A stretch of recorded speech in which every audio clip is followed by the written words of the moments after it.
Hi, good afternoon. It's a beautiful Friday afternoon and guess what? Kasama ko syempre ang ating program head sa College of Criminal Justice Education embodying the BS Criminology and BS Forensic Science, Sir Gilbert Saliot. Ayan. And of course, syempre, hindi ko makakalimutan ang aking estudyante sa La Pinza Scholastica ng BS Criminology na taga-barangay Madiagdig din.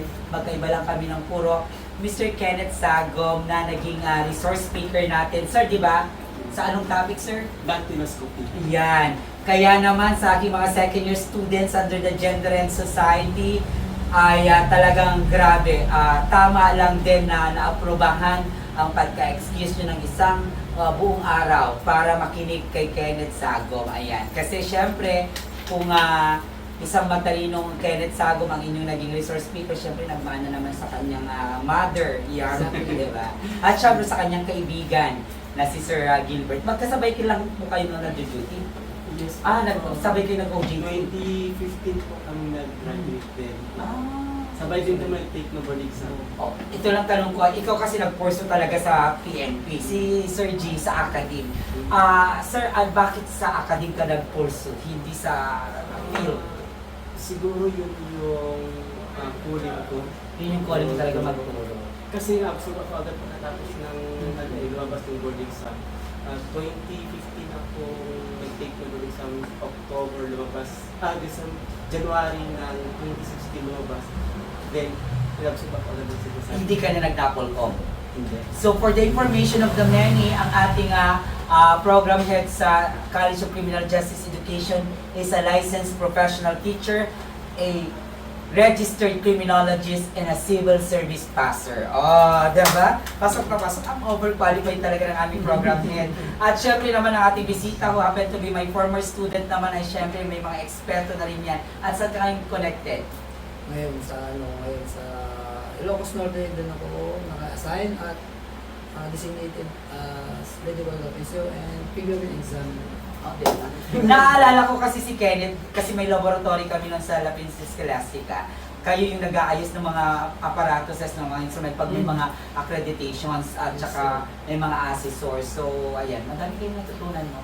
And I remember yung first na exposure nyo kasi ang una, at sa mga hindi nakakaalam, ang aming program head sa La Pinza Scholastica ay ang first product ng CICUSAT sa BS Criminology, and now she's a doctor of philosophy, si Ma'am Floraline Lacunsay, Tuquilia. Ayan, dito graduate yun yung first ever graduate natin dito na cum laude at that, di ba?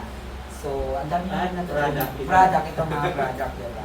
So, nakaka-proud lang po na makita mo yung mga product nyo, yung mga dating students nyo, di ba? Na minsan di papasok kasi tipsy, kasi nga may inuman, nag-party, pero tignan nyo naman ngayon, dedicated pa rin sila sa kanilang mga career. Sir, any pieces of advice sa mga students natin sa criminology at saka sa forensic science? Ang advice ko sa mga estudyante na mag-aaral sila ng mabuti para soon magagamit nila yung pag-aaral nila from their college. And of course, kung may natutunan sila sa college nila, yun yung i-apply nila in the future.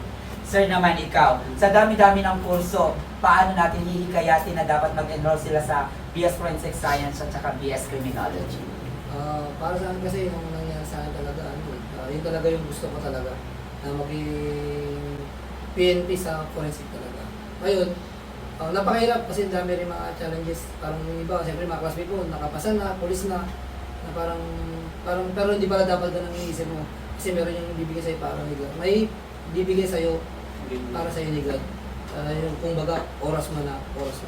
Kaya naman sa mga nagbabalak na mag-BS Crim at saka mag-Forensic Science, ano pang inaantay nyo para makita nyo at ma-experience nyo yung mga top calibrated naming mga instructors para ma-experience nyo at ma-share din nila yung kanilang mga skills and expertise sa larangan ng BS Criminology at BS Forensic Science. Dapat dito kayo sa CICUS at mag-enroll because this is the school that builds your future. At ang sabi nga ni Doc Yari, CICUSAT ay ang school ng mga sikat. Kaya naman thank you so much, Sir G, dahil ayan, nadala mo dito yung kaibigan who happen to be my student and my barangay mate na lagi kong sinasabi sa kanya, huwag mo akong kalimutan pag nasa San Fernando ka na anong tawag dito, ibulong sa mga kababayan natin ang aking pangalan at ang Actually- aking numero. Oo. At syempre, Actually, ikaw na din, sir, di ba?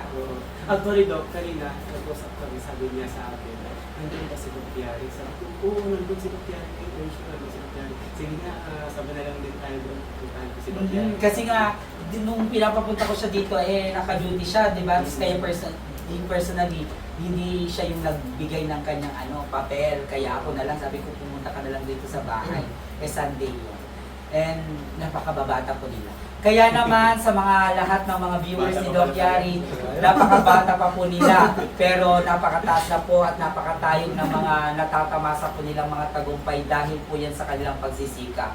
Ang lahat ng bagay po, pag talagang binigyan mo ng kasaysayan, sinamahan mo pa ng sipag at tiyaga, para saan ba magiging kagaya ka nila Sir Saliot at saka ni Sir Kenneth Saco. Hanggang sa muli, once again, Sir Gilbert Saliot, ang aming program head sa CCJE at ang aming resource speaker kanina para sa ating mga second year students sa BS Criminology at BS Forensic Science na nagsasabing, we love you! At huwag niyong kalimutan na mag-enroll po kayo sa Sikusat Colleges, the school that builds your future. Correct! Bye-bye!